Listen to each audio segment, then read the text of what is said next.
I will never cave into the establishment.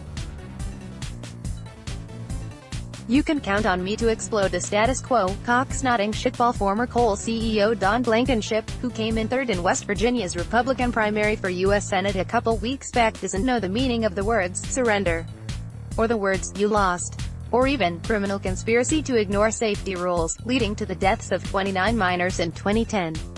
So it's perfectly reasonable that Blankenship announced today he'll run as the Constitution Party's candidate for Senate, despite West Virginia's sore loser law that prohibits losers of party primaries from filing for candidacy in the general election. Hell, some piddling little mine safety regulations didn't keep Don Blankenship from forcing minors to work in deadly conditions, so why should a mere campaign law stop him now? He says he's willing to fight the law in court because, after all, it's getting in the way of his ambition. Politico notes that West Virginia's "so you want to run for office" guidelines are pretty specific about the matter. Even if Blankenship can get the necessary nominating petitions by the August 1st cutoff date for the general, he can't be on the ballot. Candidates affiliated with a recognized political party who run for election in a primary election and who lose the nomination cannot change her or his voter registration to a minor party organization, unaffiliated candidate to take advantage of the later filing deadlines and have their name on the subsequent general election ballot. Blankenship sees the law as just another impediment the deep state has put in place to keep him from doing for Washington what he did for West Virginia, kill a lot of minors. He's got millions from his time as CEO of Massey Energy, and he's ready to stand up to the powers that be, who learn there's no loser sorer than he, although the establishment will likely begin their efforts against us by mounting a legal challenge to my candidacy. We are confident that, if challenged, our legal position will prevail, absent a politically motivated decision by the courts, he said.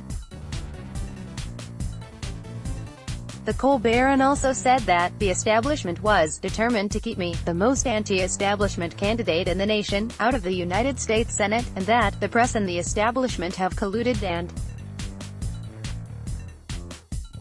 lied to convince the public that I am a moron, a bigot, and a felon. Talk about humility. Blankenship knows darn well he did most of the heavy lifting to convince the public of all that.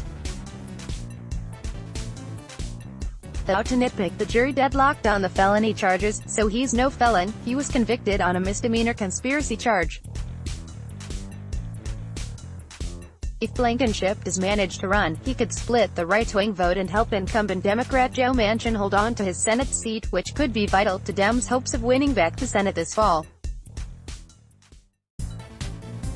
Republicans had worked like crazy to keep Blankenship from winning the three-way primary, including a $1.3 million ad buy by a super PAC affiliated with Mitch McConnell.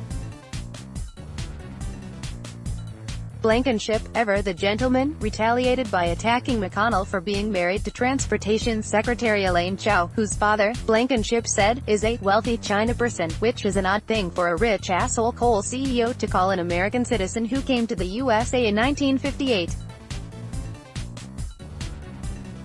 And would you believe it, as the Charleston Gazette-Mail reports, there's even a possible flaw in the construction of West Virginia's election law that could allow Blankenship to run this fall. Michael Kong, an elections law expert at Emory University, sees an opening for Blankenship. Specifically, Kong noted the law cited by the Secretary of State prohibits independent runs after a primary loss from candidates who are not already candidates in the primary election for public office. He said because Blankenship was not a candidate for the primary election for public office, he may have room to argue. However, he said it is unlikely the Secretary of State would interpret the code as such, potentially triggering a legal challenge. He also said it would be hard to tease out the legislative intent from a wording error. It's a decent argument without knowing more, and if I were determined to run and had the resources to litigate, I would think it's worth trying out, Kong said. So yes, it really does depend on what your definition of is.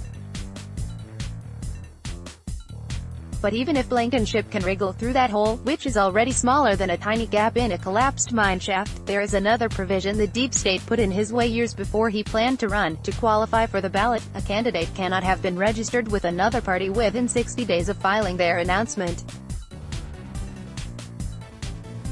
Don Blankenship will no doubt say, "So you mean I have a shot?" Terrific. Before you get all excited about the prospects of Blankenship running as his spoiler and keeping the actual GOP nominee, West Virginia Attorney General Patrick Morrisey, from winning this fall, consider the cost: another 5 months of hearing about Don Goddamn Blankenship. Needless to say, your wonkette would be perfectly fine with that trade-off. Follow Dr. Zoom on Twitter. Don't take for granted that the institutions you love will always be there, like democracy and wonkette. Click to save at least one of them. Politico, Charleston Gazette, Mail, @tip to alert wonkette operative TJ Bark for Cocksnotting shitball.